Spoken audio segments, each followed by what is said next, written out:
Good afternoon, everybody. Thanks for joining us on our weekly Departures Lounge show.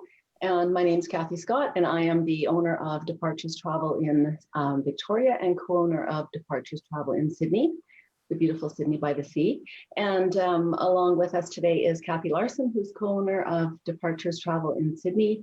And we're really excited about our today's guest, which is Chris from Safari Partners. And Chris has been, as long as I've been in the business, he's been in the business, and I think longer than myself, even though he's quite a bit younger than I am, because his parents owned a lovely travel company and he kind of grew up in the business. So I think you'll enjoy his presentation today about all things safari. We are going to turn it over to Chris, but what I did want to tell you about is that I did a beautiful safari and South African trip with Chris's company a few years ago. Took a group of women and we just had the most amazing time. So I'm looking forward to revisiting some of those places, Chris, today, and also talking about a possibility of another one that we've got coming up with you in the next couple of years. So I'll let you take it over. Thanks, Kathy. So I'm going to talk today about our African flying safaris, which is some of our specialties. We're going to talk about destinations such as Kenya, Tanzania. We're going to look at gorillas, Zanzibar, and then head down to Vic Falls and Botswana. Some really special experiences, and we'll talk about some amazing places to stay and some amazing wildlife to see. So what we try to do at the Safari Partners is be a little bit different than your traditional safari company. We don't necessarily have brochures that you pick off the shelf and say, okay, here's the set trip I'm going to do. We try to work as what we call safari tailors by working close with travel agents to custom design the right trip for you that would be based on your budget, your needs, instead of really giving you that off-the-shelf product. So really a personal safari for you to give you the best experience that you're looking for to match with that bucket list trip you might have been thinking of. So I did want to talk about, in these interesting times, COVID and what that means with safaris and some things to think about as we head into next year's travel. So Africa by nature is about open spaces. So when we're on safari, we're out in the middle of the wilderness. We're generally not in populated areas. The camps we tend to use are small, and the tented camps tend to have well-spaced rooms. So you're actually not spending a lot of time in close proximity to a lot of people. There has been a number of hygiene protocols and training of local staff that's been implemented across all the camps and lodges that have started to reopen. When insurance can be provided and we can travel to these destinations, sometimes the question I get is about the remoteness of the destination and the access to medical care.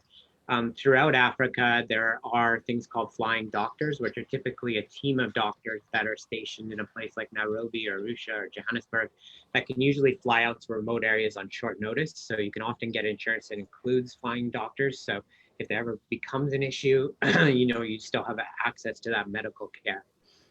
Chris, also got, sorry, yes? Chris, sorry, your screen is somehow on the live feed showing up black. Can I just get you to back it out, unshare, and then reshare it and just see if that changes it? Kathy, maybe you can just monitor that. Mm-hmm. Sorry, everybody who's watching. Let's see if we can get that working. And just reshare. Can you see it now? It takes a minute before we can actually tell, but go ahead. You can just keep going. Okay.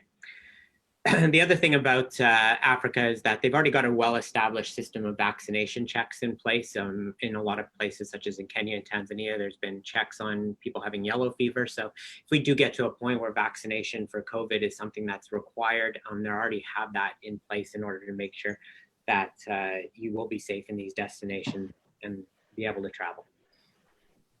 Can you see it now? Yeah, it's awesome. Thank you. Good. Looks great. All right, so today I'm going to be talking about the flying safaris. I wanted to talk about flying safaris because it is the growing part of our business. This is a way to travel throughout Africa to do your safari differently than your traditional road-based safaris.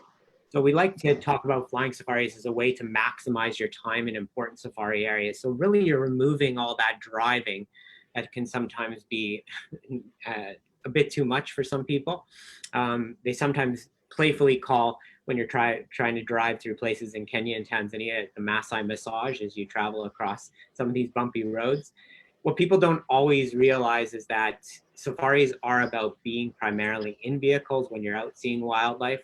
So when we can eliminate that driving to get from safari area to safari area, it does mean that the vehicle time that we do spend is out and productive, actually going out and seeing some of the wildlife.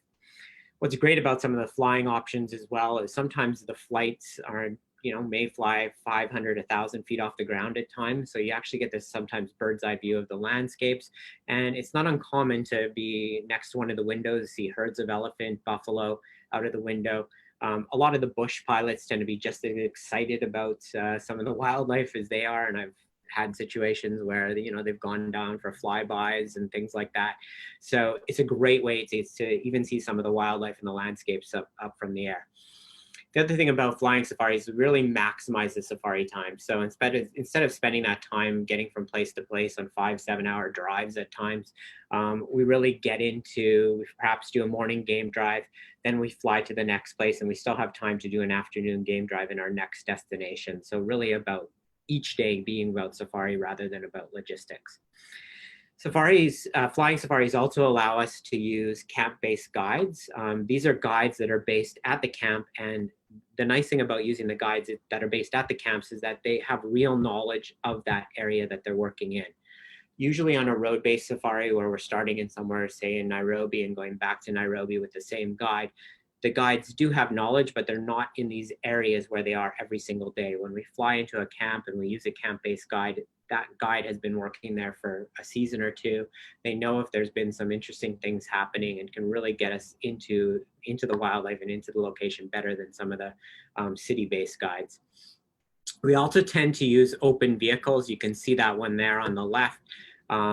Because we are flying, on a lot of the camps, we can be in these open vehicles with a good 360-degree view. We don't generally use those on our road-based safaris because, well, going 100 kilometers an hour in an open vehicle like that might yield more than a few fly in your teeth. So we try to only use them when we're on the flying safaris and we're only exploring the area around us. So heading into the destination, the first one I'm going to talk about is our Kenya flying safari. This is a 12-day trip. It ranges, depending on season, from about 5,000 to 7,000 US per person sharing, a comfort or a 4-star safari. And we experienced 3 different iconic locations in Kenya. At the bottom, I've given you the best time to go to Kenya. So in green are your best times: January, February, July, August, September. Shoulder seasons being March, June, October, November, and then the rainy seasons being April, May, and December.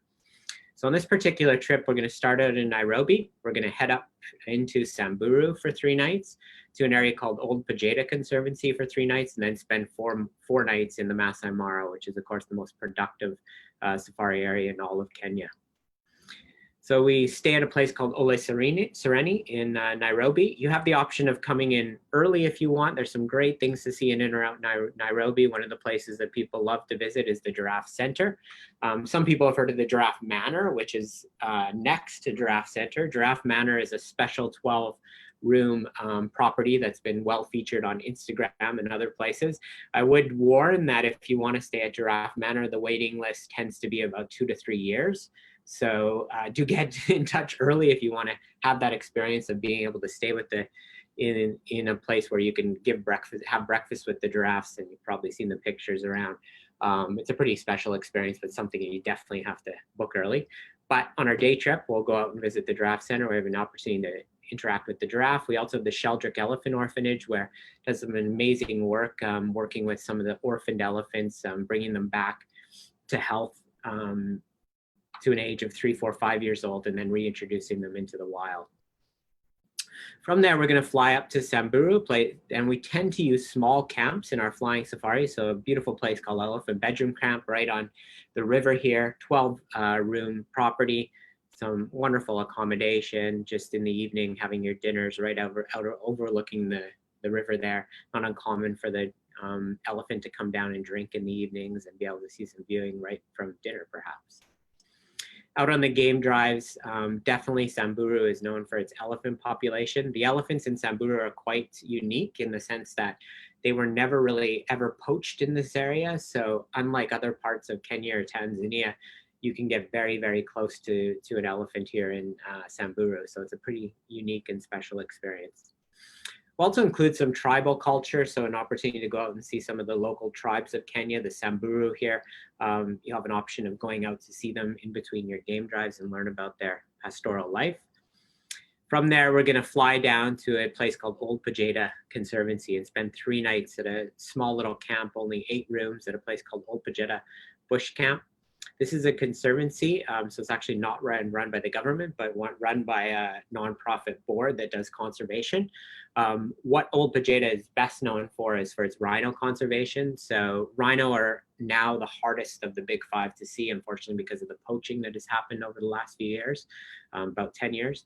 But in Old Pajeda, they've done some great work with the rhino, and if it's important for you to see it as part of your big 5, then we really recommend including a place like Old Pajeda Conservancy out on the game drives.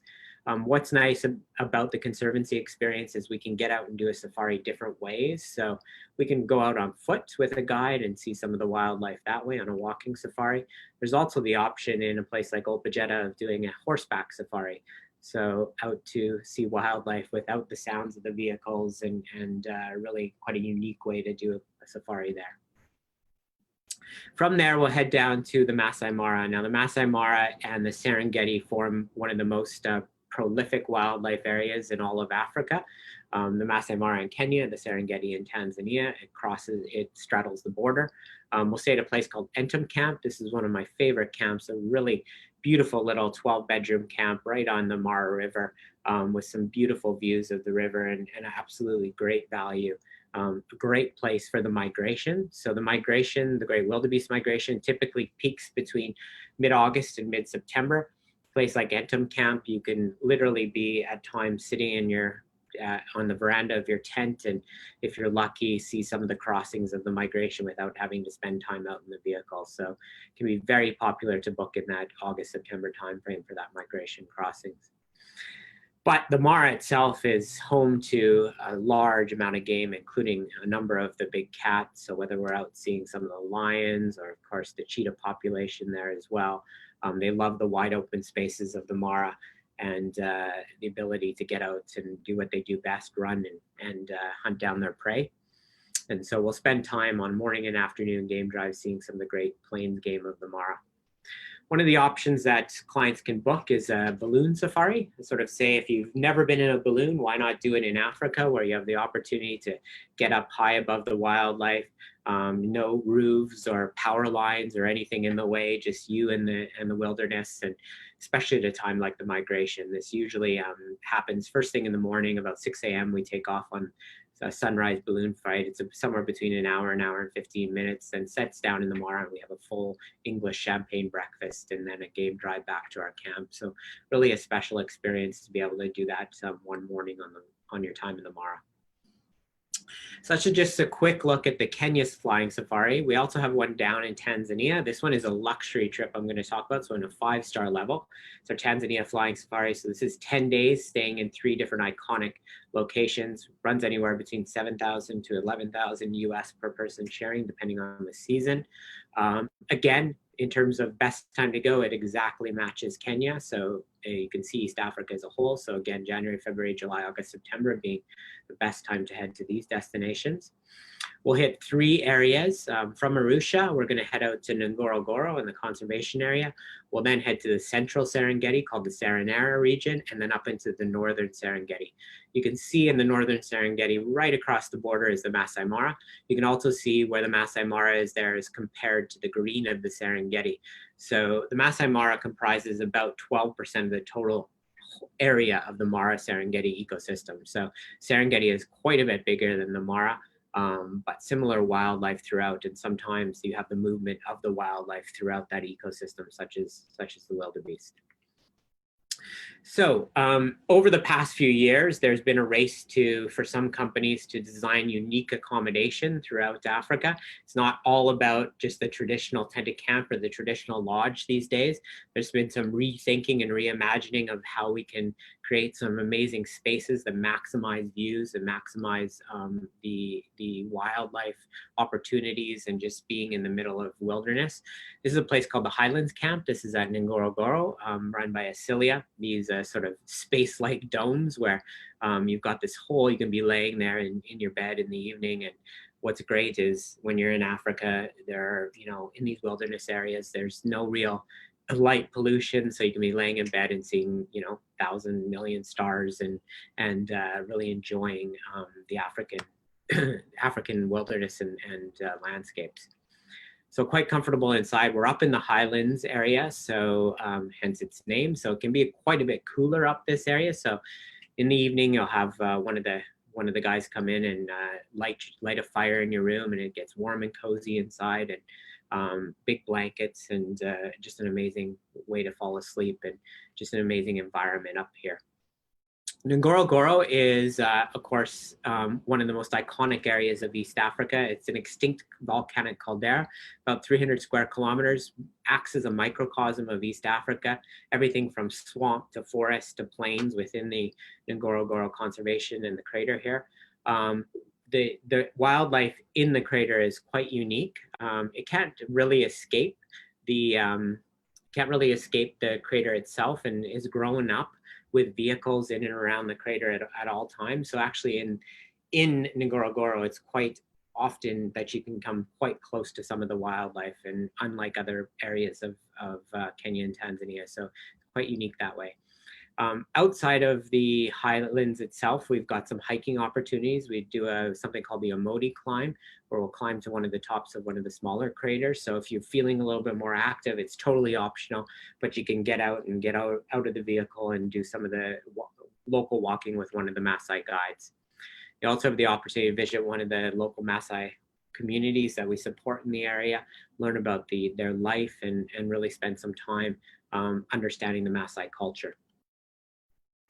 All right, from there, we'll head into what's known as the Central Serengeti, or the Serenera. Numiri Plains Camp is in the eastern edge of the Serenera region.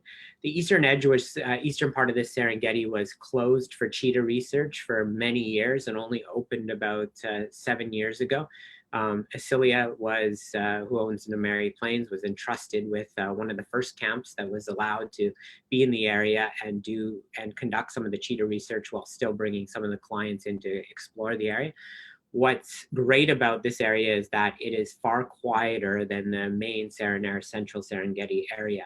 So around the Serenera airstrip, where most of the camps are, can get quite busy. In the Numiri Plains area, it's a good hour and a half away from the Serenera area. So sometimes we'll get vehicles that will come out and explore the eastern Serengeti, they'll drive out from the Serenera.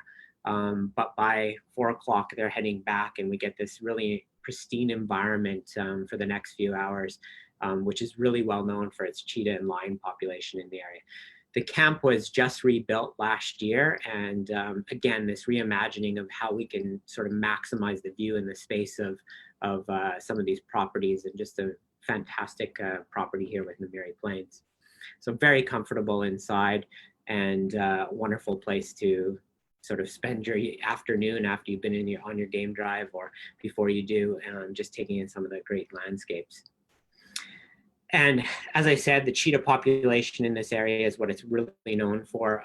So some great cheetah population, but also all the plains game that comes with it. From there, we'll head up to the northern Serengeti to a place called Sayari Camp. This is actually an artist rendition. Sayari Camp was just being redone and is just finishing up its refurbishment. All 5-star camps we're looking at. Again, with a similar sort of feel to Numiri Plains. You can't see it here, but with a side view facing tent, so you can see right out on the plains.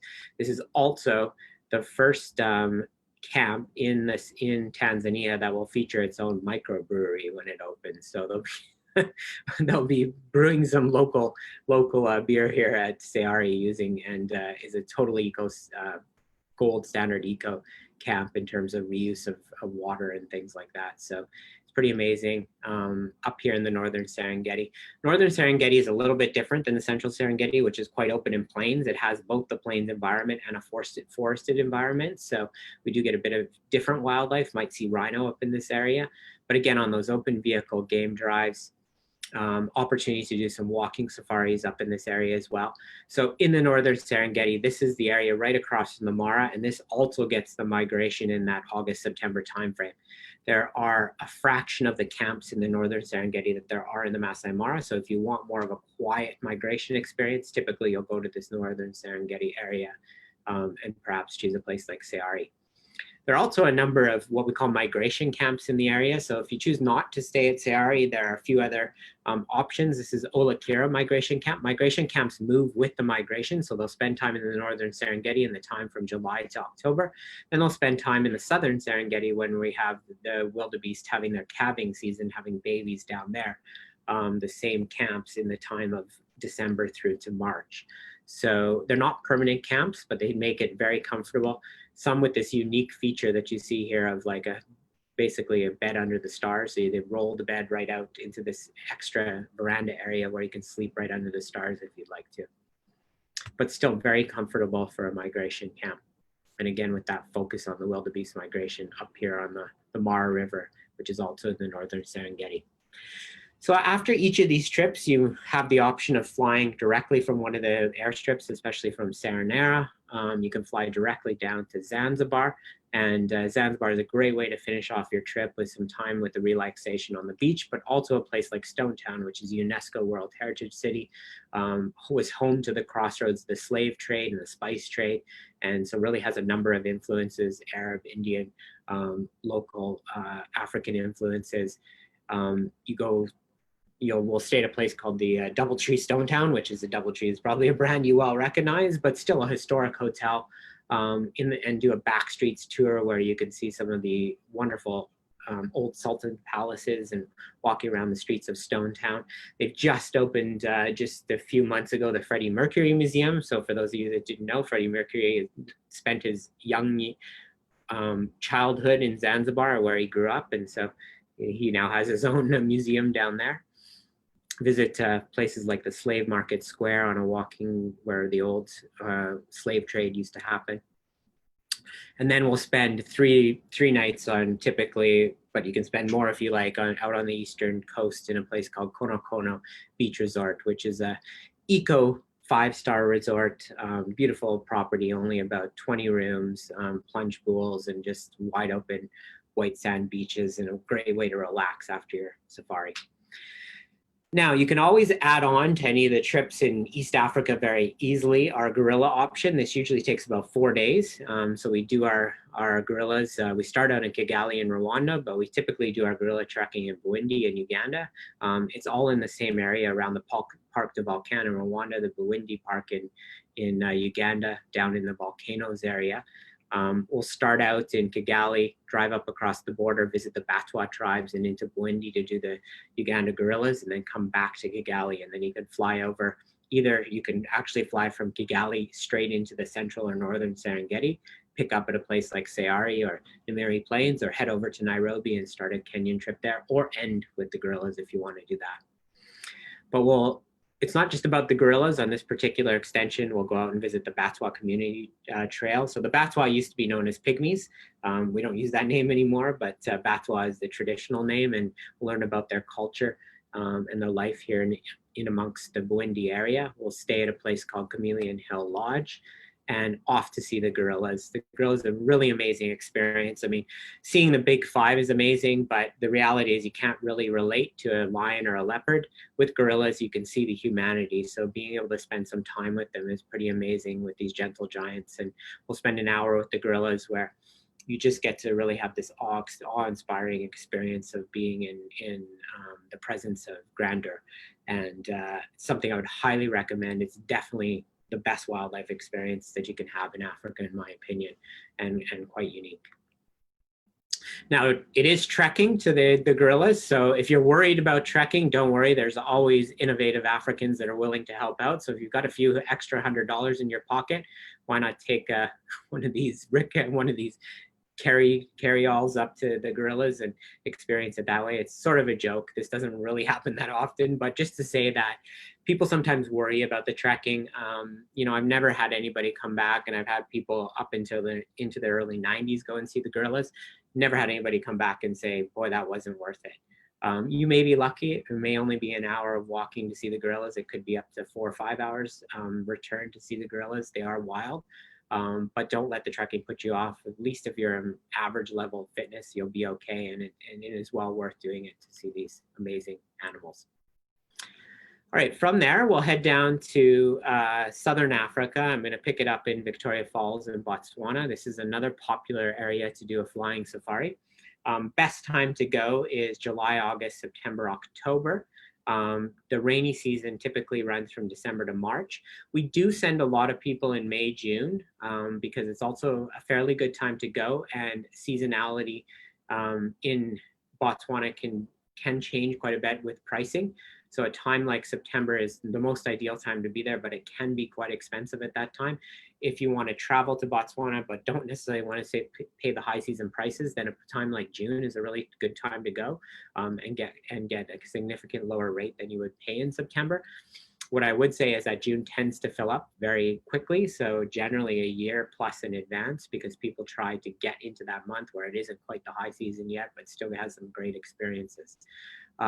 The thing with Botswana is you can always custom tailor the amount of time you want to spend. So even for people that go in a time like January or March when you can go there and still see wildlife, I usually recommend they just spend more time. The rates are at their lowest, and they'll still see some good wildlife. Typically, the rain in Botswana is quite different than in East Africa.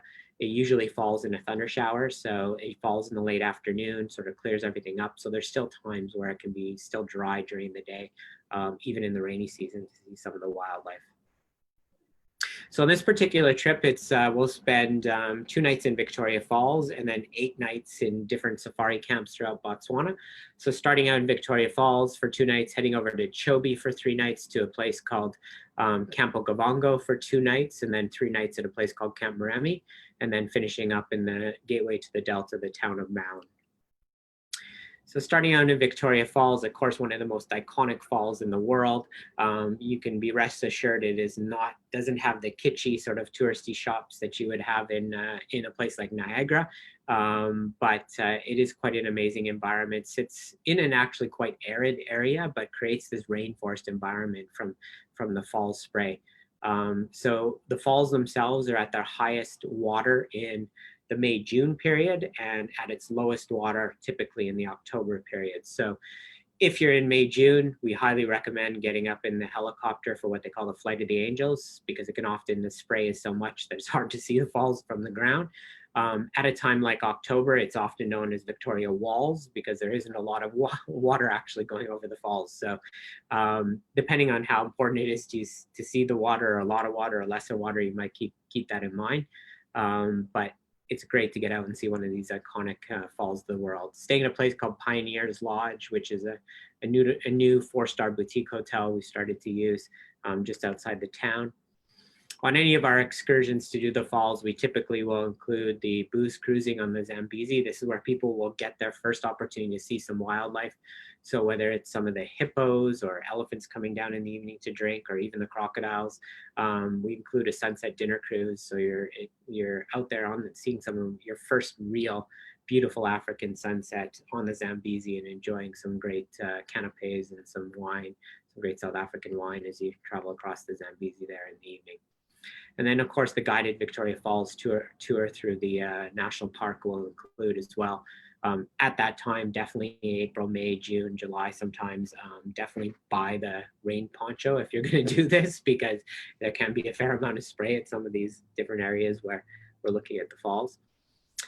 From there, it's actually a road transfer. It's just across the border to the Chobe National Park. We'll stay at a place called Chobe Game Lodge. It's the only game lodge within the confines of the Chobe Park. What's special about Chobe Game Lodge is they run entirely their game drives and their boats on electric vehicles, so quite unique in the area. So we'll be out doing these sunset cruises on the Chobe River. Chobe is known for its elephant population, over 100,000 elephants in Chobe, and so in the evenings, it's a fantastic way to be down on the Chobe River and see all the elephants come down in the evening to drink and get some fantastic pictures with the sun setting behind the silhouettes of the elephants as they come down and drink some of the waters of the Chobe River here. And as I mentioned, the electric vehicles, another great feature of Chobe Game Lodge is they feature an all-female guiding staff. So Desert and Delta, that runs the Chobe Game Lodge, as well as some of the other lodges we're going to be looking at in this particular trip, is well known for its great responsible tourism policies and really investing in the local people, and in this case, investing in the local women and getting them trained up to be some great guides that you'll be able to experience here out in the Chobe National Park, seeing some of the great wildlife. So from the Chobe, sometimes people will just combine Victoria Falls and Chobe and do other things sometimes if they don't necessarily want to do the rest of Botswana. But the special part of Botswana is to fly right down into the Okabogo Delta. Some of you may have heard last year, the Okabogo Delta suffered one of its worst droughts in 40 years. It was actually a good time to see wildlife, because what happens when there's not a lot of water around is the wildlife becomes very predictable because they seek out that water, so we can find them a lot easier. Also, there's not as much green bush and things like that. This year, they're experiencing one of their best flood years in 40 years, so it entirely turned around. It's a magnificent year in terms of some of the wilderness and the wildlife and just the landscapes getting out into the Okabogo Delta here. So we'll fly down into a place called Camp Okabogo. Camp Okabogo is known as a water camp. This water camp is very special in the sense that there are no motor vehicles or anything at this camp. It's all about being out on what we call the makoros, the traditional canoes, getting out on foot and really experiencing the wildlife a different way in the Delta. So get a very comfortable camp, a 4-star rated camp with, again, that side view facing, maximizing the Delta environment views, and then heading out in these traditional canoes as we have our Botswana Venetian here as he takes us around, and we see some of the hippos, the elephants, sometimes some of the different kudu, things like that, and pala. And then in the evening, usually as a surprise, you might have the one of these makoros come up, and you can enjoy what's known as a sundowner hour.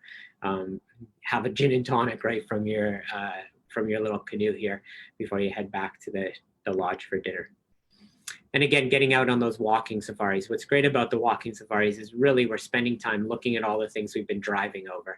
So it's not about necessarily going out and looking for lions and leopards while we're walking. It's about learning about the tracking of the animals, the different footprints, learning about things like the dung beetle, about what the local Botswana people used in terms of medicines from the bush and things like that. So it's a great way to sort of explore the bush by foot and do safari a different way. So we'll spend 2 nights at Camp Okabogo. Then we're going to fly a short flight, only a 15-minute flight over to a different part of the Delta called the Maremi Game Reserve, into a place called Camp Maremi.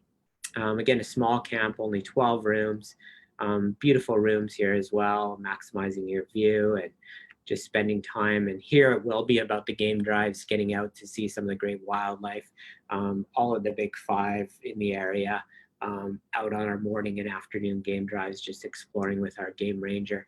And then also the boating safari. So we'll actually do power boats in the Delta. So unlike on the sunset cruises where it's really more cruising at a short speed, this is about going quite a bit faster through the different waterways of the Delta, slowing down to see some of the wildlife when we see it, and really experiencing it, the Delta for its water environment that it's known for.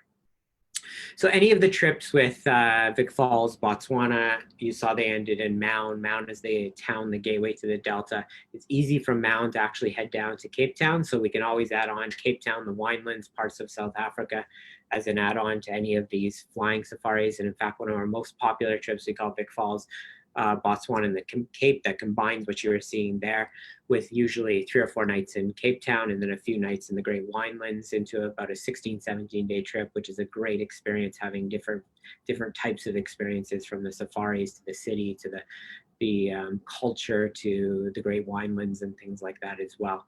Any of these trips are totally customizable, totally can change depending on the amount of days you want to spend or areas you want to go to. But they're just some ideas of the things that are available on the flying safaris.